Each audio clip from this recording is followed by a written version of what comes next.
चलो अब आगे देखते हैं हम पार्ट्स पर मिलियन। चलिए अब आगे देखते हैं पार्ट्स पर मिलियन, है ना। चलिए लिखिए चौथा पॉइंट,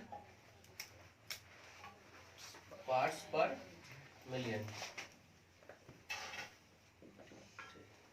जिसको हम शॉर्ट में क्या लिखेंगे, PPM, है ना, पार्ट्स पर मिलियन।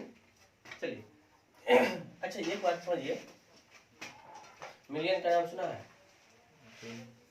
कितना होता है? 1 पे कितना जीरो? बहुत ही जीरो। मिलियन में कितना होता है? 1 पर कितना जीरो? 6 जीरो होता है। पार्ट्स पर मिलियन का कैसे निकालेंगे फॉर्मूला?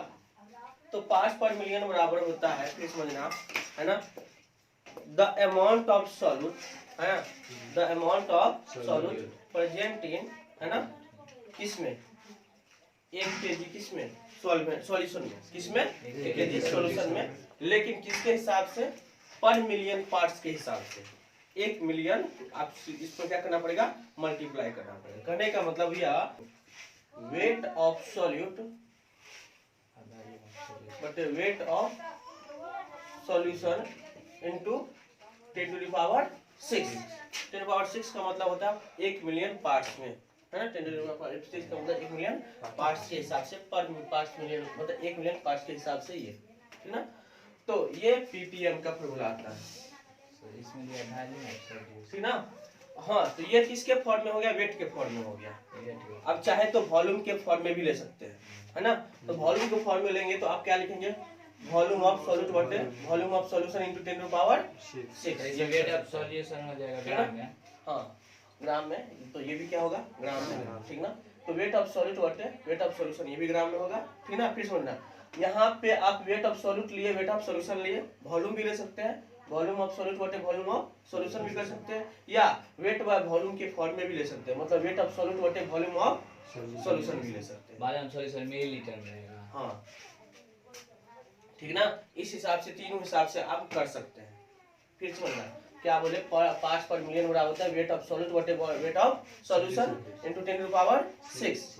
आप वेट के बदले आप क्या ले सकते हैं, वॉल्यूम भी दे सकते हैं। अगर वॉल्यूम दिया है तो वॉल्यूम ऑफ सॉल्यूट बटे volume of solution into 10 to power 6, या ऊपर में वेट ले सकते हैं, नीचे में वॉल्यूम का भी फॉर्म ले सकते हैं। जैसे आप परसेंटेज वाला पढ़े थे ना, परसेंटेज में क्या क्या पढ़े थे, V by V percentage, W by W percentage और W बाय V परसेंटेज। तो सेम उसी तरह से है, लेकिन परसेंटेज का देखो कितना आपको लेना है, 10 टू द पावर 6। यहाँ परसेंटेज था, यहाँ पर क्या है, पार्ट्स पर मिलियन, 1 मिलियन के हिसाब से, ठीक ना। ये है इसका फॉर्मूला। तो चलिए इसको नोट कर लीजिए।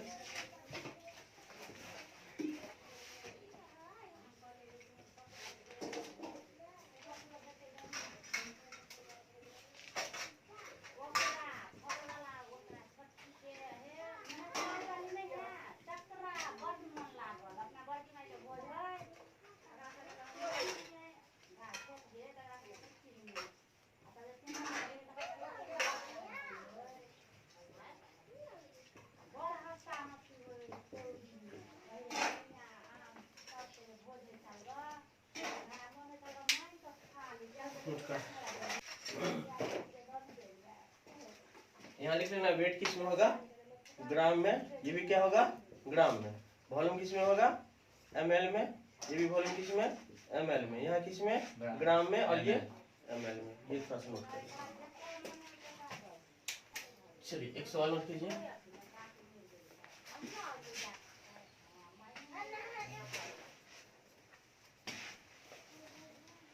एक 1000 ग्राम, 1000 ग्राम aqueous solution of calcium carbonate, calcium carbonate contain 10 gram, 10 gram of calcium carbonate, then find the ppm of calcium carbonate।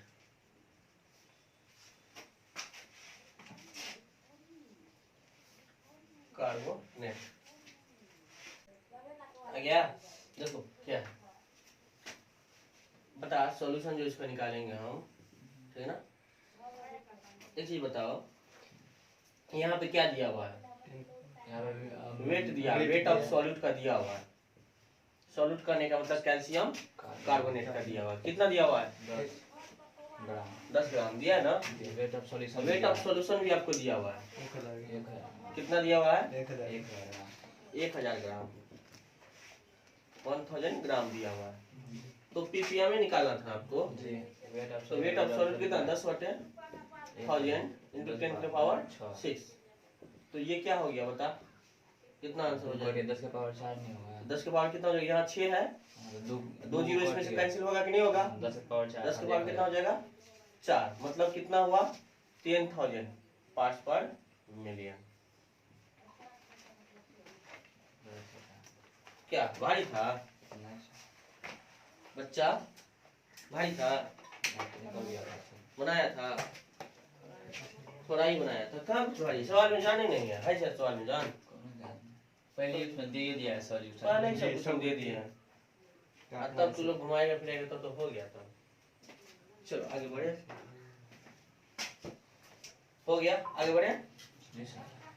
चलिए अब नॉर्मेलिटी देखते हैं।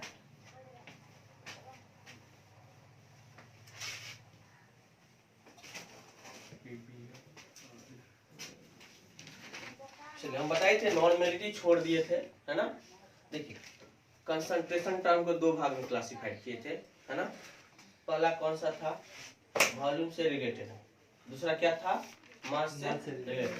वॉल्यूम से रिलेटेड में 4 था, याद है। पहला कौन सा था? Volume by volume percentage. दूसरा कौन था? Weight by volume percentage. तीसरा कौन था? मोलैरिटी। और चौथा नॉर्मेलिटी। इसी तरह से मास रिलेटेड में 4 था, है ना। कौन कौन सा? पहला वेट बाय वेट परसेंटेज, दूसरा मोल फ्रैक्शन, तीसरा मोलैरिटी, चौथा पार्ट्स पर मिलियन, है ना। अब नेक्स्ट हम बात करते हैं इसकी। तो नॉर्मेलिटी इसमें बच गया था, और नॉर्मेलिटी तो लोग हेडिंग बना लेना,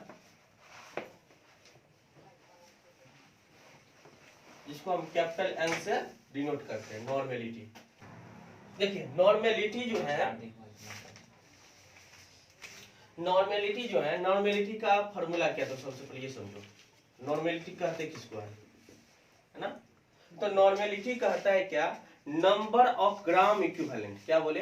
नंबर ऑफ ग्राम इक्विवेलेंट। किसका? ऊपर में क्या लेते हैं? सॉल्यूट, नीचे में क्या लेते हैं? सॉल्यूशन का, है ना। वही लेते हैं फॉर्मूला में। कोई फॉर्मूला डिटरमाइन करते हैं, ऊपर में सॉल्यूट लेते हैं, नीचे में सॉल्यूशन लेते हैं, ठीक ना।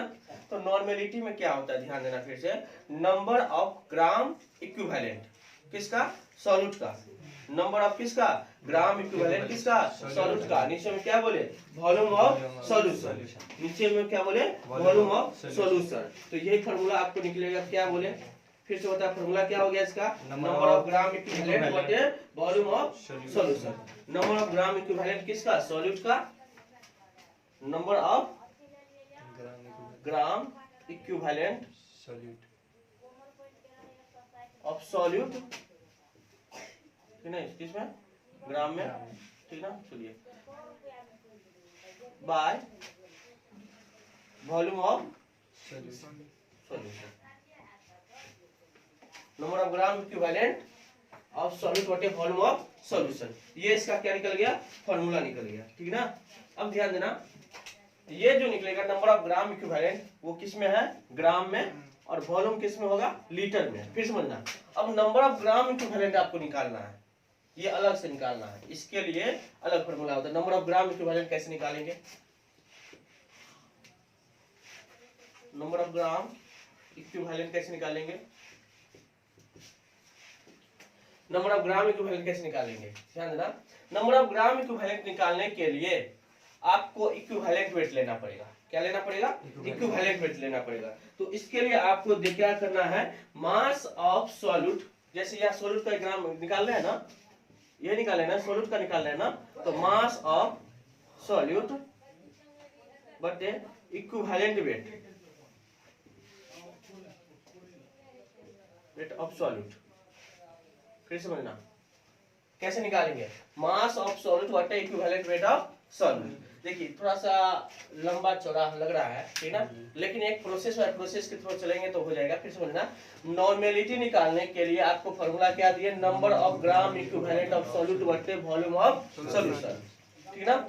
अब फिर समझना, नंबर ऑफ ग्राम इक्विवेलेंट कैसे निकालेंगे? नंबर ऑफ ग्राम इक्विवेलेंट निकालने के लिए मास ऑफ सॉल्यूट बटे equivalent weight of solute, mass of solute बटे इक्विवेलेंट वेट ऑफ सॉल्यूट। मास तो आपको सवाल में दिया रहेगा सॉल्यूट का, लेकिन इक्विवेलेंट वेट आपको क्या करना पड़ेगा, निकालना पड़ेगा। ये इक्विवेलेंट वेट उसी तरह से होगा जैसे मोलर मास निकालते हैं, है ना।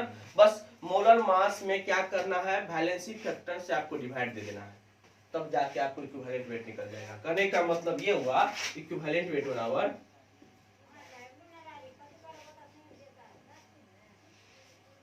मॉलिक्यूलर मास या मोलर मास इसके कह दीजिए, जो भी है ना। एटॉमिक एटम रहे तो एटॉमिक मास भी हो सकता है, ठीक ना, या उसके बदले में अगर मॉलिक्यूल रहा तो मॉलिक्यूलर मास भी हो सकता है। उसमें किससे डिवाइड कर देना है आपको, वैलेंसी फैक्टर से। वैलेंसी फैक्टर बोलिए या एन फैक्टर बोलिए, वैलेंसी फैक्टर बोलिए या एन फैक्टर बोलिए, ठीक ना।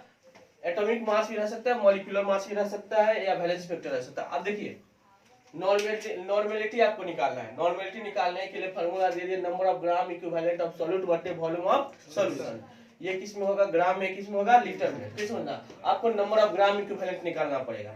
तो कैसे निकालेंगे, मास दिया रहेगा सॉल्यूट का, उसमें इक्विवेलेंट वेट से क्या करेंगे, डिवाइड दे देंगे। लेकिन इक्विवेलेंट वेट आपको पता करना है, कैसे पता करेंगे इक्विवेलेंट वेट? एटॉमिक मास में या मॉलिक्यूलर मास में क्या बोले, वैलेंसी फैक्टर से क्या करेंगे आप, डिवाइड दे देंगे, तो आपको क्या निकल जाएगा, इक्विवेलेंट वेट। और इक्विवेलेंट वेट निकल गया तो मास ऑफ सॉल्यूट में डिवाइड दीजिएगा तो नंबर ऑफ ग्राम इक्विवेलेंट निकल जाएगा।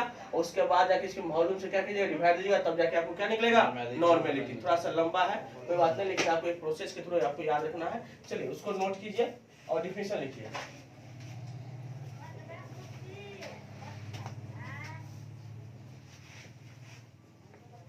It may be defined as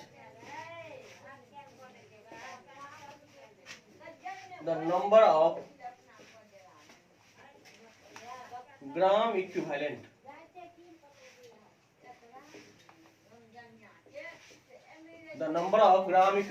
of solute present in 1 liter of solution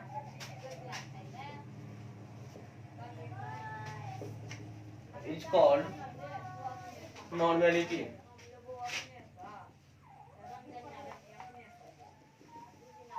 ठीक, चलिए इसका ये फॉर्मूला हो गया, नोट कर लीजिए।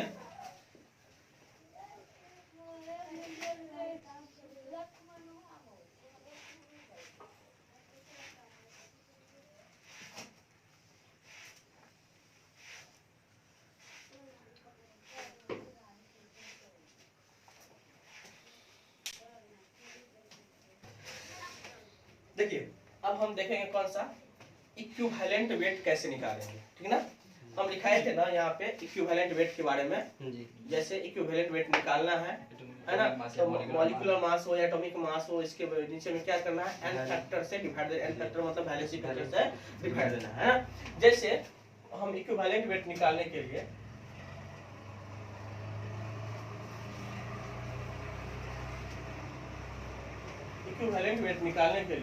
क्या करेंगे, ध्यान देना।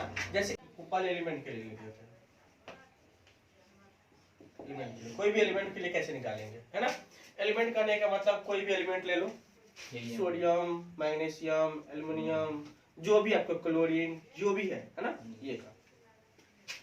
तो कैसे निकालेंगे, जैसे सोडियम का निकालना है, इक्विवेलेंट वेट ऑफ सोडियम कैसे निकालेंगे, तो अब ये बताए ऊपर में किसका मास रखना है, ऊपर में क्या रखना है, मास रखना है, एटॉमिक मास हो, मॉलिक्यूलर मास हो। तो जैसे सोडियम का कितना होता है, 23, और नीचे में क्या बोले, वैलेंसी फैक्टर, मतलब सोडियम का वैलेंसी कितना होता है, सोडियम का एटॉमिक नंबर कितना, 11, तो इसका निकालेंगे तो 2, 8, 1, तो वैलेंसी कितना हो गया, 1 से डिवाइड दीजिए, कितना निकल जाएगा, 23। नहीं समझ में आ रहा है? जी सर। उसी तरह से इक्विवेलेंट वेट अगर निकालना है मैग्नीशियम का, मैग्नीशियम 12, तो क्या निकालेंगे? मैग्नीशियम का कितना होता है? 24 होगा। 24 बाई कितना करेंगे? इसका क्या होता है वैलेंसी? 2 8 2 2 से डिवाइड दे दीजिए, कितना निकल जाएगा? 12।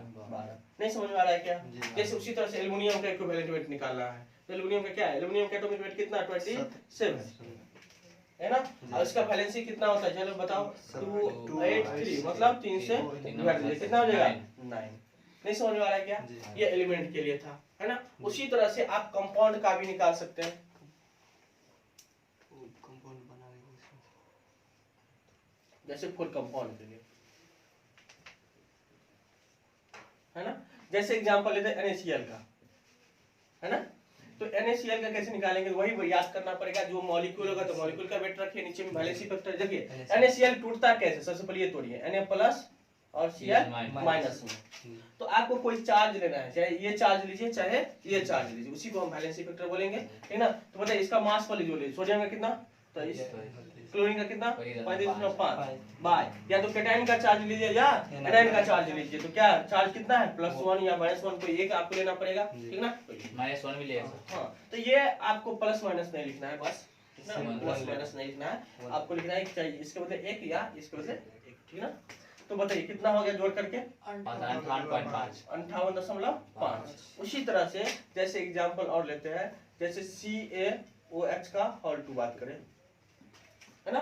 CH का होल 2 की बात करें, इस कंपाउंड का लेना है, कैसे निकालेंगे? इसको पहले तोड़ लो, Ca2+ और OH क्या? माइनस, ऐसे टूटता है ना। आयनिक कंपाउंड बनाए होंगे, पढ़े होंगे आयनिक कंपाउंड कैसे बनता है। तो आयनिक कंपाउंड पढ़े हुए कैल्शियम और ये हाइड्रोक्साइड है, ये है ना। कैल्शियम पे कितना चार्ज होता है? +2, हाइड्रोक्साइड पे कितना? -1। रेडिकल याद किए होंगे 11th में ही, है ना। इसका चार्ज इस पे जाता है और इसका चार्ज इस पे आता है। आयनिक कंपाउंड तो ऐसे ही बनता है। CaOH का क्या लिखेंगे? होल 2, ऐसे ही पढ़े थे ना। तो इसीलिए इसको तोड़ दो, Ca2+ और OH-, क्या चार्ज दोनों का बराबर है? इस पे 2 प्लस है, इस पे 1 माइनस है, क्या दोनों का चार्ज बराबर है क्या? नहीं बराबर। तो इसको नीचे में कितना से मल्टीप्लाई करेंगे? 2 से। समझ में आ रहा है कि नहीं आ रहा है? कितना से? 2 से। तो ये हो गया पीछे में 2, ठीक ना। अब बताइए क्या निकालेंगे? इक्विवेलेंट वेट निकालना था हमको, ठीक ना। जो कैल्शियम का कितना मास होता है? 40, यही ना। ऑक्सीजन का कितना होता है? 60, कितना होता है? 16, है ना। कितना ऑक्सीजन है? 2 ठो, कितना से मल्टीप्लाई कर दे? 2 से। प्लस हाइड्रोजन कितना? 1/2 बाय। अब बता कितना चार्ज लेंगे? या तो इसका चार्ज लीजिए या इसका चार्ज लीजिए, कितना से डिवाइड कर दे? 2 से। बताइए क्या होगा जोड़ करके? 16 दूनी 32 और 2 कितना? 34 और 40 कितना? 74/2, कितना हो जाएगा? 3 37 हो जाएगा। समझ में आएगा? यहाँ पर नीचे में 2 लिए तो -1 भी ले सकते हैं। कौन कैसे ले लेंगे? जितना चार्ज वही लेंगे, जो चार्ज वही वैलेंसी फैक्टर कहलाएगा। जैसे 2 प्लस है, हाँ तो ये 2 लीजिए या -2 लीजिए, क्या दिक्कत है? 2 से मल्टीप्लाई किया है ना। 2 से ये भी 2 चाहिए लीजिए, दोनों बराबर ही होगा। माइनस, हाँ, तो माइनस नहीं लिख रहे आदमी। माइनस प्लस नहीं लिखना आपको, ठीक है, समझ गया। ठीक समझ में आ रहा है कि नहीं आ रहा? चलिए उसी तरह से आगे देखते हैं। जैसे इक्विवेलेंट वेट ऑफ आपको निकालना है ZnCl2 का, किसका? ZnCl2 का, ठीक ना। या ZnCl2 बहुत थोड़ा सा लंबा होगा, दूसरा एग्जांपल लेते हैं, चलो ना। जैसे इक्विवेलेंट वेट निकालना है AlOH का होल 3 ले लेते हैं, AlOH का होल 3 ले लेते हैं, निकाल सकते हैं इसका? क्या तोड़ना जानता है पहले इसको? -3। एल्युमिनियम पर कितना चार्ज? देखो 3 आया है यहाँ पे, तो 3 किसका होगा? एल्युमिनियम एल्युमिनियम का। तो एल्युमिनियम पर 3+ चार्ज है और OH पे कितना चार्ज? 1- चार्ज, यही होता है ना। अब बराबर है चार्ज क्या? नहीं, कितना से मल्टीप्लाई करेगा? 3 से मल्टीप्लाई करेगा। तो बताओ क्या करेंगे? एल्युमिनियम का कितना चार्ज? सॉरी चार्ज तो निकल गया 3+, इसका चार्ज 3 हो गया टोटल। अब बता मास होता है एल्युमिनियम का कितना? 27 प्लस ऑक्सीजन का कितना? 16 गुने 3 प्लस 1 गुने 3 बटे कितना कर दे? 3। क्या नहीं समझ में आ रहा है? जी समझ आ रहा है समझ में? इस तरह से किसी का भी तुम लोग निकाल सकता है। हाँ चलो नोट कर दो इसको, चलो नोट कर लिया, मिटा दे। मिटा दे। 11th থেকে পরীক্ষা দেয় সব পাস। जैसे एसिड के केस में, है ना, जैसे एसिड के केस में, है ना, जैसे इक्विवेलेंट वेट ऑफ HCl का निकालना है ना, या इक्विवेलेंट वेट ऑफ H2SO4 का निकालना है, या इक्विवेलेंट वेट ऑफ HNO3 का निकालना है, सबका तुम लोग निकाल सकता है। कैसे? ध्यान दो, HCl कभी भी टूटेगा H प्लस में और Cl माइनस में। H2SO4 कभी टूटेगा तो H प्लस और SO4 2 माइनस में। कितना से मल्टीप्लाई करेगा? 2 से। समझ में आ रहा है? इसमें उल्टा हो जाता है। देखो 2 माइनस है इसमें 2, अच्छा एक ही प्लस था ना, जी कितना से मल्टीप्लाई करते? 2 से। अच्छा इसको तोड़ेगा तो कैसे? H प्लस में और NO3 माइनस में। अब तोड़ दिए तो तुम लोग तो निकाल सकते आसानी से। कैसे निकालेंगे? इक्विवेलेंट वेट HCl के तो ये तो निकल जाएगा। इसका देख लो, जैसे हाइड्रोजन का कितना 1 into 2 है ना, सल्फर का कितना 32, ऑक्सीजन का कितना 16 into 4। अब बता क्या करे? वैलेंसी फैक्टर से क्या करना पड़ेगा? डिवाइड करना पड़ेगा। वैलेंसी फैक्टर या तो 2 इधर दीजिए या 2 इसका दीजिए। समझ में आ गया? निकाल लेगा कितना होगा बता? 32 2 34 और 64 34 16 50 54 है 34 और 64 34 और 64 98 बाय 2 कितना हो गया? 2 चौका 8 2 नंबर 18 49। नहीं समझ में आया? उससे से निकाल लेगा। जी चलो बना दो। उदास हो जाता है। बना बहुत ले लड़का सब आप फिल्म जी, वाला जी। सब गाय सब हो गया बना लेगा। बना ले बन गया। चलिए जैसे कुछ और देखते हैं। जैसे कोई रेडिकल का निकालना है ना, कोई रेडिकल का निकालना है ना। रेडिकल करने का मतलब तो या तो पॉजिटिव रेडिकल हो या नेगेटिव रेडिकल हो, यही प्लस वाला या माइनस वाला। जैसे OH माइनस का निकालना है, इक्विवेलेंट वेट किसका? OH माइनस का निकालना है। या इक्विवेलेंट वेट निकालना है आपको NH4 प्लस का निकालना है, ठीक ना। या इक्विवेलेंट वेट निकालना आपको CO3 2 माइनस का निकालना है। तो आसानी से निकाल सकते हैं। कैसे? ध्यान दें, मास किसका होगा? इसका 16, हाइड्रोजन का कितना 1, डिवाइड दे दो चार्ज से। चार्ज कितना -1, तो माइनस तो हम लिखेंगे नहीं, क्या हो जाएगा 17। समझ में आया कि नहीं आया? उसी तरह से इसका बता, नाइट्रोजन का कितना 14, हाइड्रोजन का कितना 1 into 4 बाय इसका चार्ज कितना है 1, तो क्या हो गया बता? 14 4 18। नहीं समझ में आया? जी चलिए इसका पता, जैसे कार्बन का कितना हो गया 12, 16 गुने 3 बटे चार्ज कितना है 2, डिवाइड दे दो 16 कितना 48 और 12 25 48 12 कितना 60 60 बाय 2 30 चलिए नोट कर लीजिए।